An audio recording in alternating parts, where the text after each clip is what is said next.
Sejam bem-vindos a essa videoaula. Nesse vídeo nós vamos dar início à implementação já da nossa primeira função para nós gerarmos um conjunto de soluções. Vamos verificar quais são as melhores soluções para nós retornarmos uma que tenha um custo menor. Essa pesquisa aleatória, ela não é uma boa técnica de otimização. Nós vamos começar justamente por ela, porque ela é muito útil para você entender como que os outros algoritmos de otimização eles trabalham. Conforme o próprio nome diz, você vai pegar aleatoriamente algumas soluções, vai gerar números aleatórios e vai ficar fazendo a comparação com o custo e verificar aquele que tem o menor custo, que será a solução final retornada. É também interessante você fazer a implementação dessa pesquisa aleatória, que você vai conseguir fazer um comparativo com os outros algoritmos e verificar se os outros eles estão se comportando bem. Pois às vezes você faz uma implementação bem complexa, utilizando técnicas modernas, técnicas avançadas, e quando você coloca para rodar no seu problema, a pesquisa aleatória acaba tendo um resultado melhor do que um algoritmo mais complexo. Então é por isso que é importante você fazer essa pesquisa aleatória primeiro e comparar ela com os outros algoritmos. Assim você vai ter uma ideia do ganho de desempenho em utilizar outras técnicas mais avançadas de otimização. Nós vamos criar a função pesquisa randômica, pode ser randômica ou aleatória, que vai receber um parâmetro chamado domínio e também vai receber um parâmetro chamado função custo. Esse parâmetro função custo é essa função que nós vamos passar como parâmetro para pesquisa randômica, que no Python nós conseguimos passar uma função como parâmetro. Isso vai ajudar na generalização desse código, e caso você tenha outros tipos de problemas, você também vai poder usar essa mesma codificação. E com relação a essa variável domínio, nós vamos definir ela aqui para que nós consigamos também generalizar para outros tipos de problema.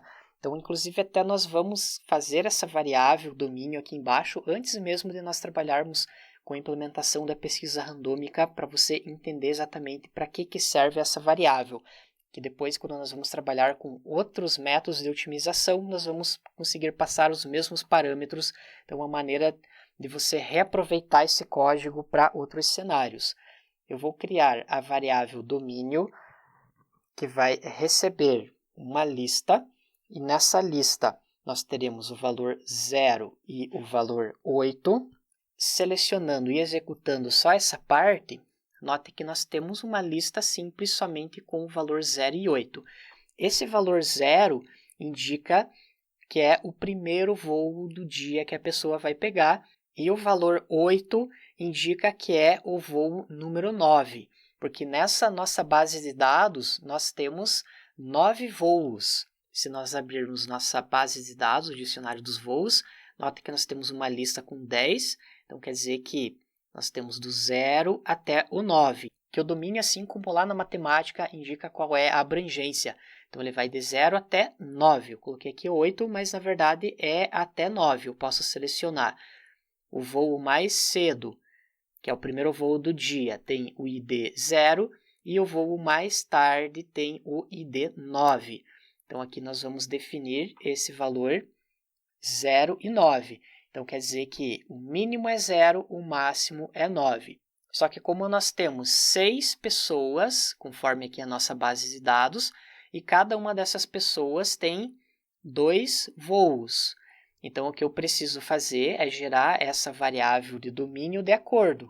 Então o que eu posso fazer é uma multiplicação len pessoas. Se eu executar só essa parte do len pessoas, temos o valor 6. E o que eu faço é multiplicar por 2, que vai indicar o valor 12, que é o total de voos que eu preciso otimizar. Se eu selecionar e executar essa parte do domínio, note que agora nós temos uma lista com esses valores, mínimo e máximo.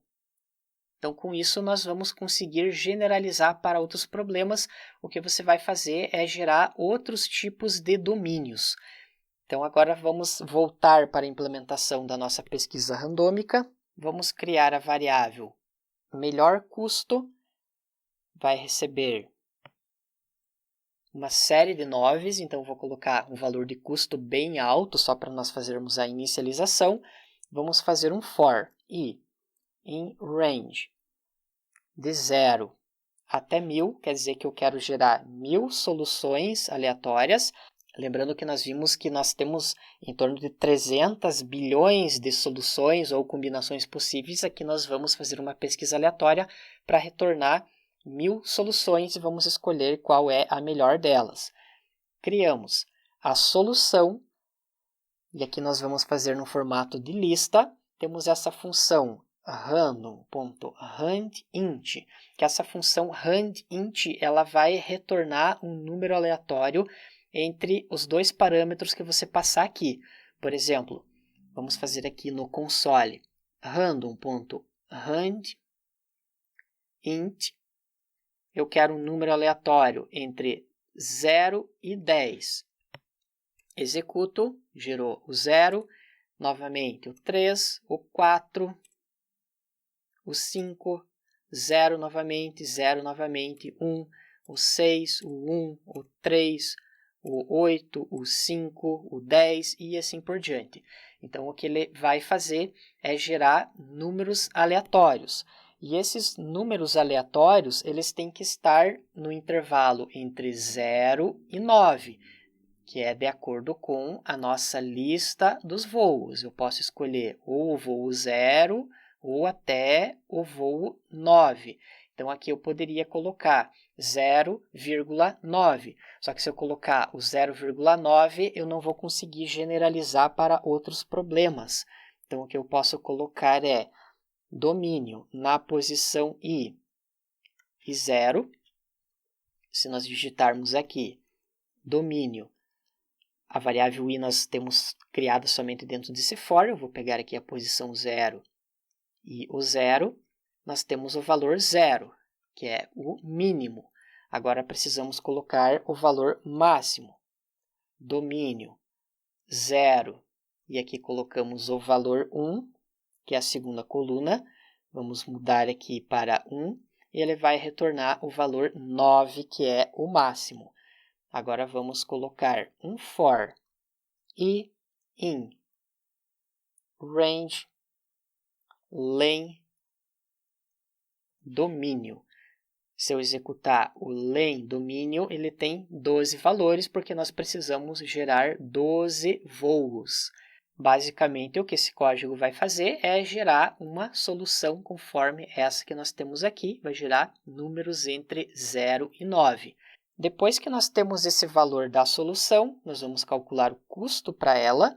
Chamamos a função custo. Essa função custo, apesar de ter o mesmo nome do que nós definimos aqui em cima, é o parâmetro que nós estamos recebendo, que isso vai ser possível generalizar para outros problemas, e vamos passar a solução. Então, ele vai retornar o preço total mais o total da espera. Vamos fazer uma comparação. Se o custo ele for menor do que o melhor custo, então quer dizer que eu substituo o valor. O melhor custo vai receber o custo. Então, basicamente, é só isso, a implementação dessa função. Vamos fazer um return solução.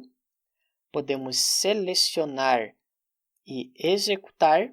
Então, note que ele foi criado com sucesso. Podemos já fazer um teste.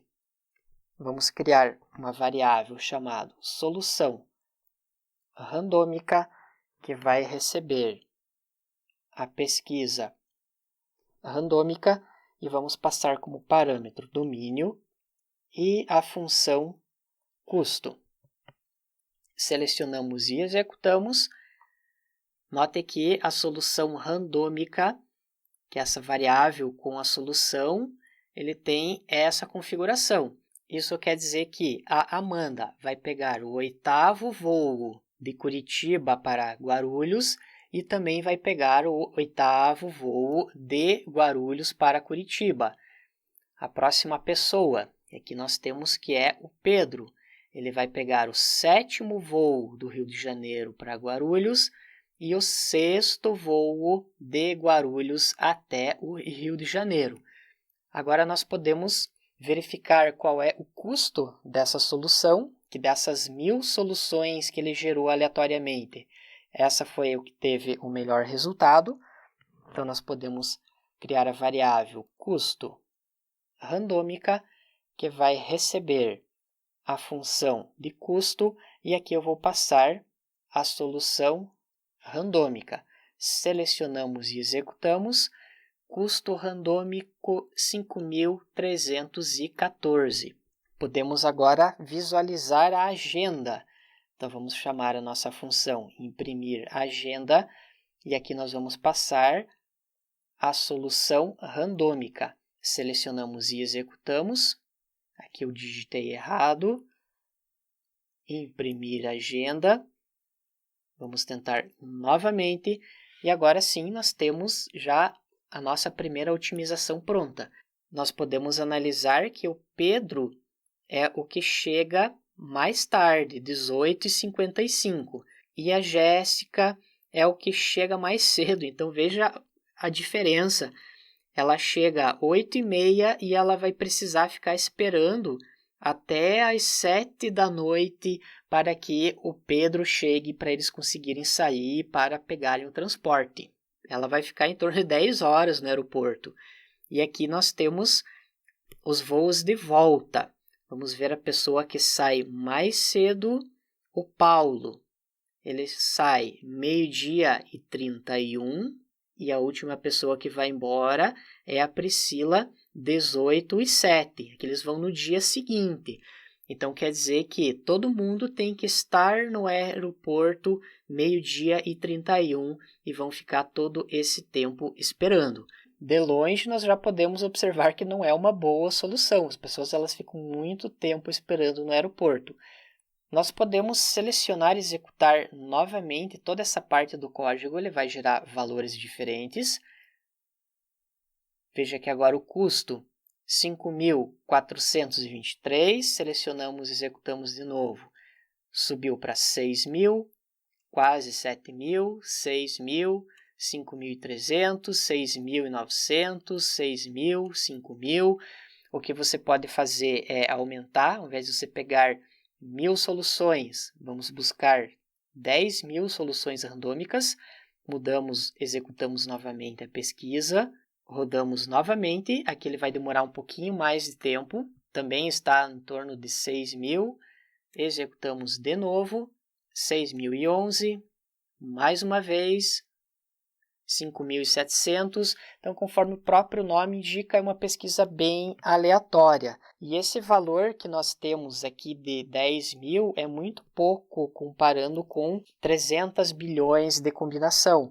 Se você tivesse um problema com 1 milhão de combinações e você colocasse 100.000, 500.000 soluções aleatórias, provavelmente você esbarraria numa solução boa. Então, é um algoritmo que, para poucos dados, ele pode dar resultados de certa forma interessantes, mas se você tiver muitos dados, pode ser que ele retorne uma solução boa, pode ser que ele não retorne uma solução tão boa assim. Só para você ter uma ideia, esse custo com os outros algoritmos que nós vamos implementar gira em torno de 2.400, 2.500, então ele está com resultado bem ruim ainda. E na próxima aula nós vamos fazer um debug nesse código da pesquisa randômica para nós entendermos um pouquinho melhor essa codificação. Obrigado e até lá!